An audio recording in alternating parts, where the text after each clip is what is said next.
മാണിക്യക്കല്ലുകൾ പോലും നണിച്ചു പോകണ ചേലിൽ കല്യാണ പെണ്ണൊരുങ്ങും നാളിത്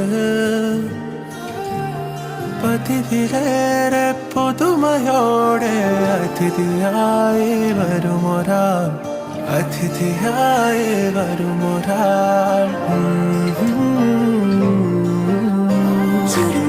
ചുരുളിലെ കുടമുള്ളയും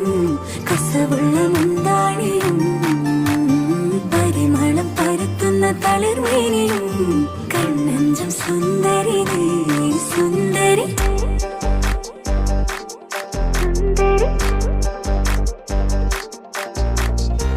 ആഘോഷത്തില് ആളുകൾ ചിത്തില് ഒത്തൊരുമിച്ച് സ്വരപത്ത് പറഞ്ഞ് രസിച്ച് പല അത്തര തെച്ച് വിരാജിച്ച് ഏനാന്തത്തിലെ കുട്ടികൾ ചുറ്റിലും കുത്തിമറിഞ്ഞ് നടുപന്തലിലോടി നടന്ന്